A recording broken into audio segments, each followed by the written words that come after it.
교도소에서 누가 제일 불안할까요? 그는 교도소에 갓 들어온 신입도 아니고 교도소 바깥에 사랑하는 연인을 두고 들어온 사람도 아니고 형 집행일을 기다리는 사형수도 아니고 교도소 소장이라는 말이 있습니다. 교도소에서 제일 불안한 사람은 교도소 소장이다. 그는 교도소 안에서 일어나는 모든 일에 대해서 날마다 염려를 가지고 살아가기 때문입니다. 재소자들끼리 편을 나누어 있으면 서로 싸울까봐 걱정이고, 한편이 되어 있으면 무슨 나쁜 모의를 하고 있을까봐 걱정이고, 건강에도 걱정이고, 아파도 걱정이고, 이 재소자들은 주어진 형기가 다할 때까지 주는 밥 먹고 시키는 대로 살면 되지만, 그는 모든 재소자들을 감시하고 감독해야 되기 때문에 제일 불안한 사람이라 하는 말입니다. 겉으로 보기에는 가장 권한이 많고 가장 자유로운 것 같은데 역설적으로 가장 불안에 떨고 있는 교도소 소장처럼 우리도 마찬가지로 내 삶의 모든 일들을 내가 다 감독하고 내가 다 관리해야 된다고 생각하면 날마다 불안하게 살 수밖에 없을 것입니다. 가끔 깜짝 놀랄 때가 있어요. 운전하다가 깜짝 놀랄 때가 어떤 때냐면은 내가 무의식적으로 운전하고 있다는 거예요. 눈 깜짝할 사이에 벌써 많이 왔다는 거죠.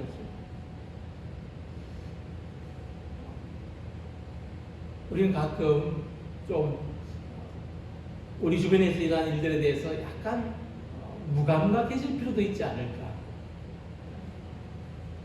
우리의 평안을 위해서 그런 생각도 해봅니다. 이렇게 우리가 내 삶의 모든 일들을 내가 관리하고 감독하고 감시하고 일일이 체크해야 된다고 생각하면 이 스트레스나 불안이 이만저만이 아닐 것인데, 그러나 내 삶을 믿고 의지할 만한 다른 대상에게 맡길 수만 있다면 우리는 이 모든 염려로부터 자유할 수 있을 것입니다. 무엇을 먹을까? 무엇을 마실까? 무엇을 입을까? 이 염려하는 것도 마찬가지입니다. 먹고 마시고 입는 문제를 내 힘과 내 능력으로 해결해야 된다고 생각하면 날마다 염려할 수밖에 없습니다. 이 옷 입고 나면 내일은 뭐 입을까? 이거 먹고 나면 내일은 뭐 먹을까? 그러나 오늘 예수님께서 하신 말씀과 같이 우리들을 먹이시고 입히시는 하나님의 사랑에 의지할 때 우리는 자기 삶의 모든 염려를 극복할 수 있는 것입니다. 이 염려에서 불안이 생겨나는 것인데, 이 보통이라는 철학자는 말하기를 사람의 불안은 근원적으로 사랑의 결핍에서 오는 것이라고 했습니다. 사람들이 볼 때 자기가 다른 존재로부터 좀 존중받고 인정받고 사랑받고 있다는 것을 느끼는 사람은 불안이 적어요. 근데 다른 사람들한테 존경도 못 받고 인정도 못 받고 사랑을 못 받고 무시당하고 있다고 느끼는 사람은 불안이 훨씬 더 크다는 겁니다. 아이들 키우는 어른들이 굉장히 귀담아 들어야 될 이야기죠. 손주들도 마찬가지죠. 어릴 때 많은 존중과 인정과 사랑을 받으면 불안이 적은 사람으로 자라납니다. 근데 어릴 때부터 무시당하고 그러니까 외면당한다고 느끼면은 속에 늘 불안이 있는 사람으로 자라게 된다는 거죠. 그러니까 사람은 자기가 자기의 존재를 스스로 인정하면서 사는 것이 아니고 다른 사람이 자기를 바라보는 방식으로 자기 자신을 받아들이기 때문에 그렇습니다. 다른 사람이 나를 좋게 보면 그것을 느끼면 나는 좋은 사람 같고 다른 사람이 나를 좀 안 좋게 본다고 느끼면 나는 안 좋은 사람 같다는 거죠. 그래서 불안의 원인을 생각해 보면 우리가 불안해하는 것은 이 마음의 문제가 아니라 결국 관계의 문제예요. 사람이 가진 불안은 관계의 문제에서 오는 거예요. 그냥 유독 내 마음이 좀 불안이 크다는 게 아니에요. 자, 다른 사람과 가지는 관계가 우리의 불안을 결정하고 또 우리의 그 관계를 결정하는 사회적인 지위가 우리의 불안을 결정하는데 대단히 중요한 역할을 한다는 것입니다. 자, 그렇다면 우리는 하나님과 가지는 하나님과의 관계, 이 신앙의 관계, 사랑의 관계를 통해서 불안을 극복하며 살아갈 수가 있다는 거예요. 그래서 본문의 예수님은 우리가 염려하는 것을 이 하나님과의 관계를 신뢰하는 것으로 극복할 수 있다고 말씀하십니다. 우리의 염려는 하나님과의 관계에 대한 신뢰로 극복이 되는 겁니다. 하나님께서 우주의 새들과 들의 빈 꽃들을 돌보시는 것처럼 우리를 보살피시는 것을 생각하며 살아갈 때 우리는 삶의 불안으로부터 벗어날 수 있다. 하나님과 나와의 관계를 의식하며 살아갈 때 우리는 삶의 불안에서 벗어날 수 있다고 말씀하시는 겁니다. 하나님의 사랑을 신뢰하고 살아갈 때 사회적인 지위에 대한 염려, 자신의 능력에 대한 염려, 우리가 기대하는 모든 것에 대한 염려를 극복할 수 있는 것입니다. 우리를 향한 하나님의 사랑을 신뢰하면 코로나에 대한 염려까지도 이겨낼 수 있습니다. 우리들에게 어떤 일이 일어난다 할지라도 하나님이 우리를 사랑하시는 관계에는 변함이 없을 것이기 때문이죠. 우리가 어떤 어려움을 당한다 해도 여전히 하나님은 나를 사랑하시기 때문입니다. 그러므로 두렵지 않은 거죠. 바깥에 천둥 번개가 치고 비가 내리지만 비옷을 입고 나가면 아이들은 마음껏 뛰어다닐 수 있는 것처럼 하나님 우리를 사랑하시는 이 관계 안에서 우리는 불안을 이겨내고 평안이 있고 기쁨이 있고 자유가 있는 삶을 누릴 수가 있습니다. 그래서 예수님께서 염려하지 말라고 하시는 말씀을 오늘 우리 삶에서 일어나는 모든 문제들에 대해서까지도 염려하지 말라. 염려를 막기라는 뜻으로 받아들일 수 있는 모든 성도님들이 되시기를 소망합니다. 우리가 첫 번째 생각해 볼 것은 하나님은 우리가 원하는 것을 이미 아신다는 말씀입니다. 예수님 우리가 왜 염려하느냐? 우리가 염려한 내용이 뭐냐? 무엇을 먹을까? 무엇을 마실까? 무엇을 입을까라는 문제로 요약해서 말씀하십니다. 이것은 사람이면 누구나 가지는 생존과 안전과 인정의 욕구라고 할 수 있습니다. 그러니까 염려는 뭐냐? 염려는 기대에서 생겨나는 겁니다.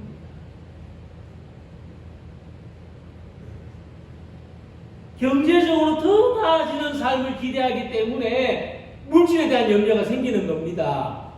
우리가 왜 물질에 대한 염려를 하고 있습니까? 내 속에 그런 기대가 있기 때문입니다. 더 건강하게 살기를 기대하기 때문에 건강에 대한 염려가 생기고 자녀에 대한 기대가 높을수록 자녀의 장래에 대해서 염려하는 마음도 커지는 겁니다. 그래서 뒤집어서 말하면 욕구가 없고 기대하는 것이 없으면 염려도 생겨나지 않는다는 겁니다. 하지만 우리는 욕구를 포기할 수 없고 기대를 가지지 않고 살 수는 없습니다. 그래서 예수님이 말씀하시는 거예요. 우리가 그렇다는 것을 아시기 때문에 너희 하늘 아버지께서 이 모든 것이 너희에게 있어야 할 줄을 아신 겁니다. 하나님 우리를 지으신 분인데 하나님은 우리가 무엇을 필요로 하는지 아십니다. 근데 염려는 뭐냐면 내가 원하고 내가 바라는 것이 있는데 하나님이 모르실까봐 염려가 생겨나는 겁니다. 그래서 많은 사람들은 내가 바라는 것을 하나님이 좀 아실 수 있도록 해드리는 것이 기도라고 생각합니다. 자, 그렇다면 예수님은 이 모든 것이 우리에게 있어야 할 줄 하나님은 아신다고 했습니다. 내가 원하는 것을 하나님이 아시도록 하는 것이 기도라고 생각하는 사람은 이 말씀을 보면 기도할 필요가 없지 않나. 하나님 모든 것을 다 아시는 이렇게 생각할 겁니다. 반드시 생각의 패턴이 이렇게 흘러가게 되어 있습니다. 그러나 기도는 우리가 원하는 것을 하나님이 들어주시지 않을까봐 하는 게 아닙니다. 어떤 애가 열심히 방에서 기도를 합니다. 하나님 자전거 사주세요. 하나님 자전거 사주세요. 하나님 자전거 사주세요. 또 엄마가 얘야 기도 한 번만 하면 되지. 그렇게 다 크게 한다고 하나님이 그렇게 작게 한다고 못 들으시고 크게 한다고 들으시는 거 아니야. 걔가 말했어요. 엄마 알아요. 하나님은 아세요. 근데 아빠가 알으라고 내가 지금 크게 이야기하는 거예요. 아빠가 들으라고 내가 큰 소리로 기도하는 거예요. 그러니까 우리에게 필요한 것은 하나님이 아시는데 그럼 왜 기도하느냐? 우리가 가지고 있는 모든 염려를 맡기기 위해서 기도하는 겁니다. 우리에게는 필요한 것과 원하는 것이 있습니다. 필요한 것은 살아가는데 반드시 있어야 되는 기본적인 조건이고 원하는 것은 꼭 필요한 것은 아니지만은 있으면 즐겁고 행복하고 만족감을 주는 어떤 심리적인 욕망이라고 할 수 있습니다. 자, 그렇다면 하나님께 맡기는 삶을 살아가기 위해서는 필요한 것과 원하는 것을 구분할 수 있어야 됩니다. 자, 그럼 필요한 것을 위해서 어떻게 해야 됩니까? 모든 것을 알고 계신 하나님께 믿고 맡기는 기도를 해야 됩니다. 그럼 원하는 것에 대해서 어떻게 해야 됩니까? 욕심을 따라 구할 것이 아니고 그것이 하나님의 선하신 뜻과 일치되도록 기도해야 하는 것입니다. 그래서 필요한 것과 원하는 것을 잘 구분해서 필요한 것은 맡기는 기도를 하시고 원하는 것은 하나님의 뜻과 일치되는 기도를 하시기 바랍니다. 이 예를 잠언에서 볼 수 있는데 이 잠언에서 아굴은 나를 가난하게도 마옵시고 부하게도 마옵시고 오직 필요한 양식으로 나를 먹이시옵소서 라는 기도를 했습니다. 그는 자기에게 필요한 것을 압니다. 그 필요한 것을 하나님께 맡기는 기도를 한 거예요. 하나님 내가 필요한 것을 하나님 맡아주십시오. 하나님께 맡기기를 원합니다. 그리고 아굴의 기도는 그 다음 계속 이어집니다. 혹 내가 배불러서 하나님을 모른다. 여호와가 누구냐 할까 하오며 혹 내가 가난하여 도둑질하고 내 하나님의 이름을 욕되게 할까 두려워함이니이다. 아굴은 자신이 원하는 것을 위해서도 기도했어요. 아굴이 자기가 원하는 것은 하나님의 선하신 뜻에 일치되는 것임을 기도했습니다. 아굴의 기도와 같이 우리에게 필요한 모든 것을 주시는 하나님께 믿고 맡기는 또 우리가 원하는 것은 하나님의 뜻과 일치되기를 기도하는 우리가 되기를 소망합니다. 맡기지 못하고 일치되지 못하면 오히려 기도할수록 염려는 더 커지기 마련입니다. 날마다 같은 제목으로 기도하는데 기도에도 염려가 사라지지 않는 것은 맡기지 못하고 일치되지 못하기 때문입니다. 물질을 주시고 건강을 주시고 자녀들에게 복된 삶을 주는 하나님께 우리가 필요로 하는 것을 맡기시기 바랍니다. 내가 원하는 삶과 하나님이 원하시는 삶이 일치되기를 기도하시기 바랍니다. 기도할수록 염려는 사라지고 우리의 삶이 하나님의 선하신 뜻을 향해서 나아가는 우리 모두가 되시기를 소망합니다. 두 번째로 하나님은 우리들에게 모든 것을 더하여 주시는 분이라고 예수님 말씀하십니다. 하나님은 사랑하는 자녀들이 구하는 것보다 더 좋은 것을 주고 싶어 하시는 좋으신 아버지입니다. 그러니까 하나님은 좋으신 아버지라는 믿음을 가지고 살아가시기 바랍니다. 하나님은 우리에게 우리가 필요로 하거나 우리가 원하는 것을 더하여 주시면 더하여 주시지, 필요한 것은 쏙 빼놓고 필요하지 않은 것만 주시는 분이 아닙니다. 예수님께서 하나님은 우리의 모든 필요를 아시고 모든 것을 주신다고 말씀하셨습니다. 이 말씀을 하실 때에 솔로몬의 영광을 비유로 말씀하십니다. 예수님이 심지어 이 구약의 그 솔로몬 왕, 왕들 중에서 가장 많은 영광을 누린 그 솔로몬 왕의 그 영광도 들에 핀 꽃이나 공중에 나는 새들에 비하면 아무것도 아니다 말씀하셨습니다. 그 이유는 솔로몬이 구하지 않은 것도 주신 하나님께서 솔로몬에게 주신 것보다 더 좋은 것들을 우리에게 주신다고 말씀하시기 위해서입니다. 자, 하나님은 1000번제를 드린 후에 지혜를 구한 솔로몬에게 그가 구하지 않은 부귀와 영광까지도 더해 주셨습니다.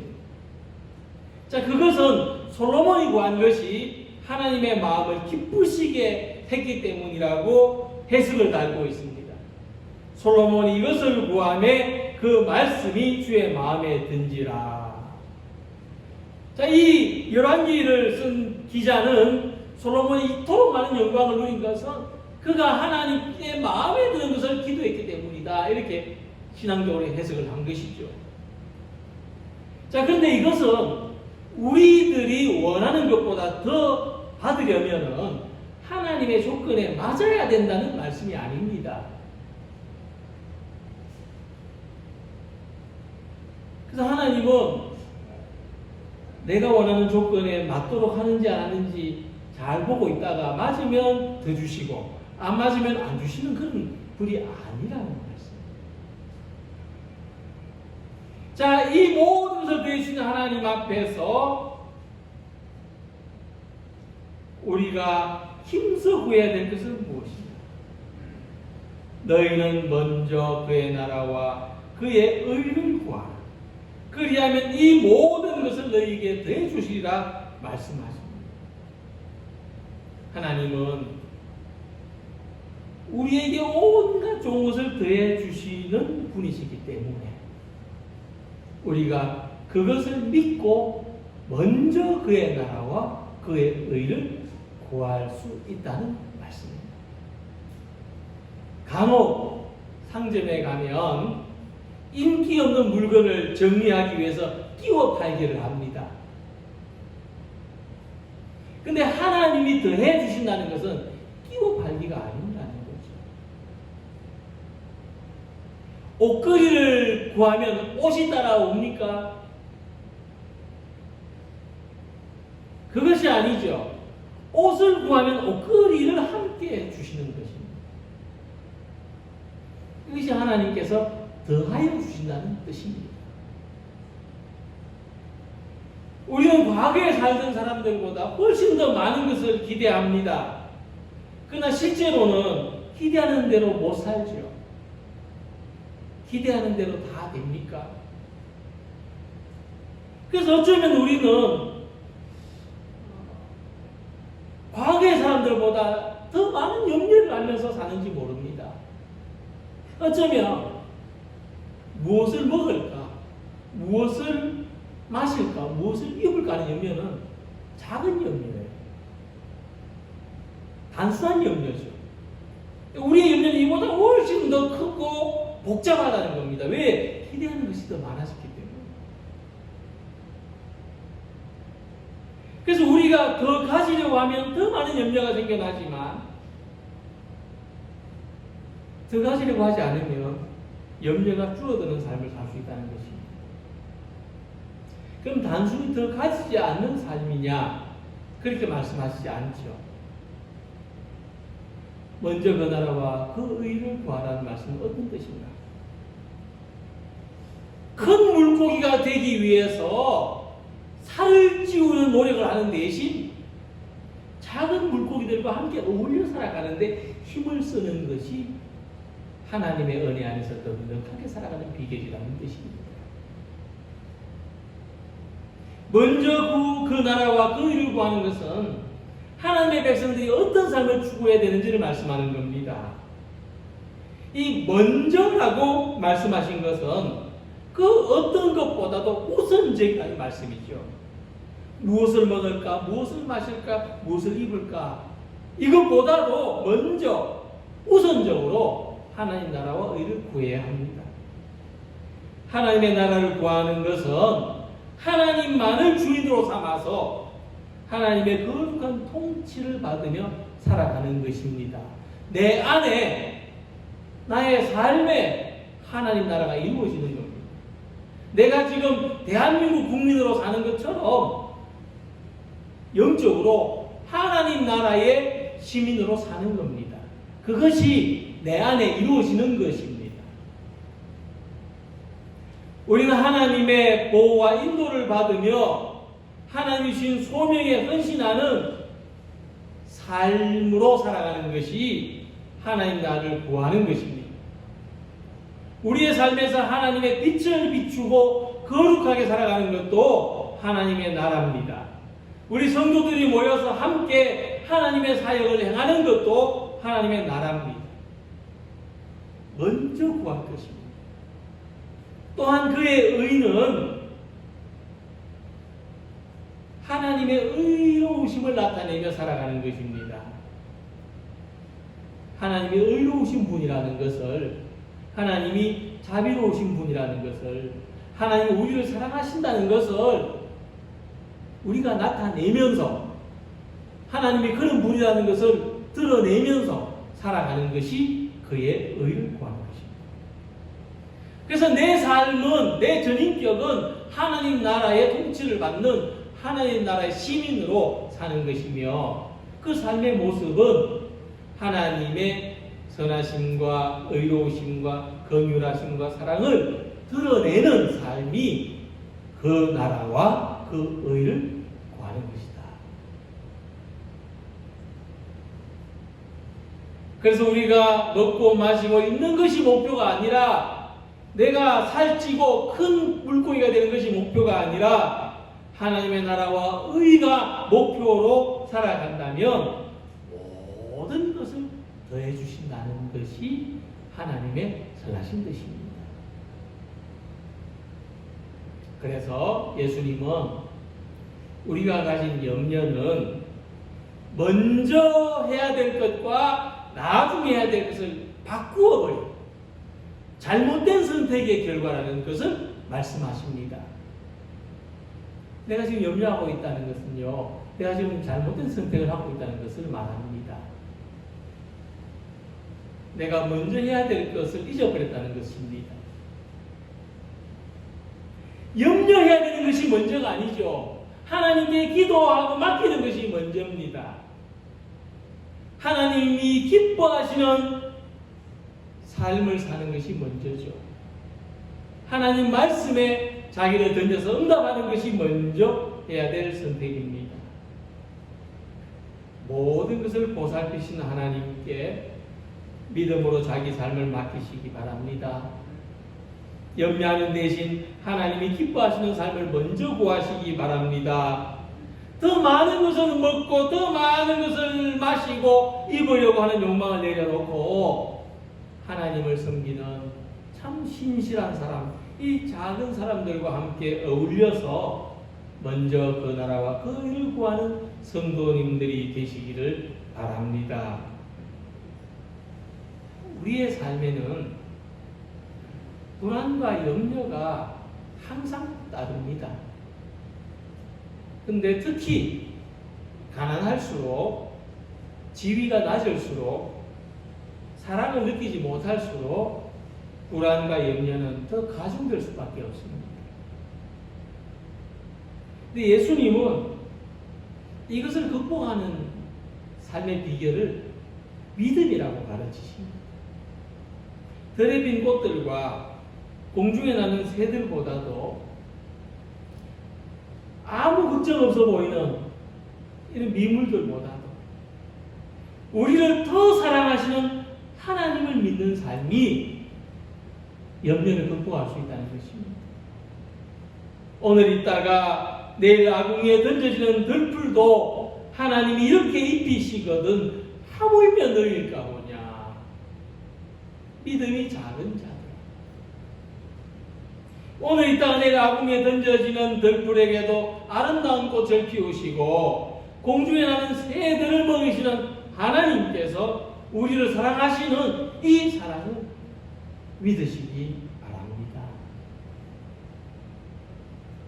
새들은 하나님이 자기를 먹이신다고 생각하지 않습니다.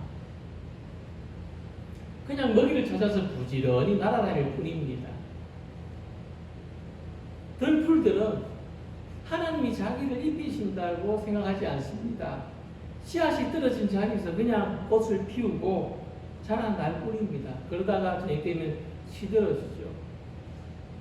근데 사람은 그렇지 않습니다. 사람은 내 손으로 일해서 밥 벌어먹고 사는 사람도, 내가 나를 단장하고 꾸미는 사람도 하나님이 먹이신다, 하나님이 입히신다, 하나님이 사랑하신다는 것을 발견할 수 있는 존재입니다. 새들은 새들의 삶을 살고 풀들은 풀들의 삶을 살듯이 우리는 사람의 삶을 살아가야 됩니다. 그것은 하나님이 사랑하시는 것을 믿고 살아가는 것, 하나님의 사랑을 의지하며 살아가는 것이 우리들이 살아가야 될 삶입니다. 하나님은 예수님을 통해서 이 사랑을 증명해 보이셨습니다. 하나님의 사랑을 믿는 사람들은 같은 상황 속에서도 하나님의 더 많은 보호를 경험하며 살았고 더 강한 힘을 얻었고 미래에 대한 더 넓은 비전을 가지고 살아갈 수 있었습니다. 하지만 하나님의 사랑을 믿지 않으면 주인의 손바닥 위에서 떨고 있는 새와 같고 햇살 가득한 들판에서도 피어나지 못하는 꽃과 같습니다. 우리를 보호하신 하나님, 우리를 지키시는 하나님, 우리를 도우시는 하나님을 신뢰함으로 우리는 자유하게 됩니다. 하나님을 믿는 길이 우리가 자유하게 되는 길입니다. 평안을 누리는 길입니다. 기쁨과 감사로 충만한 삶을 사는 길입니다. 생명이 있는 모든 존재들에게 자연은 공평하지 않고 환경은 일정하지 않습니다. 우리 모두에게도 마찬가지입니다. 우리 모두에게도 환경과 기회는 공평하거나 일정하지 않습니다. 그러나 하나님은 우리의 강한 것도 아시고 우리의 약한 것도 아십니다. 그렇기 때문에 약한 자는 더 강한 손으로 지켜주시고 때에 따라 필요한 은혜로 함께해 주시는 것이 하나님의 사랑입니다. 내가 세상에서 내가 바라보는 기회는 얻지 못했고 이 세상에 내가 원하는 환경은 이루어지지 않을지라도 하나님은 더 강한 손으로 하나님은 더 필요한 은혜로 지켜주시는 사랑의 하나님이신 것을 믿으며 살아가시기 바랍니다. 한날의 괴로움은 그날로 족하다고 하셨습니다. 예수님은 우리가 겪는 고통과 괴로움을 이해하십니다. 예수님은 우리가 염려에 짓눌려서 괴롭게 살아가는 것을 긍휼히 여기십니다. 염려를 맡기라. 기쁨과 평안으로 살아가라 말씀하십니다. 그것을 얻는 길은 하나님의 사랑에 대한 믿음입니다. 우리에게 무엇이 있어야 할지를 이미 아시는 하나님께 모든 염려를 맡기고 의지하시기 바랍니다. 또한 우리는 하나님의 작은 사람들과 서로 의지하고 연결되어서 하나님을 기쁘시게 하는 삶을 살아가기를 원합니다. 들에 핀 꽃들보다도 공중에 나는 새들보다도 더 귀하게 여기시고 지키시고 보호하시는 하나님의 사랑 안에서 기쁨과 감사가 가득가득 넘치는 삶을 살아가는 우리 모두가 되시기를 주님의 이름으로 기원합니다. 기도드리겠습니다.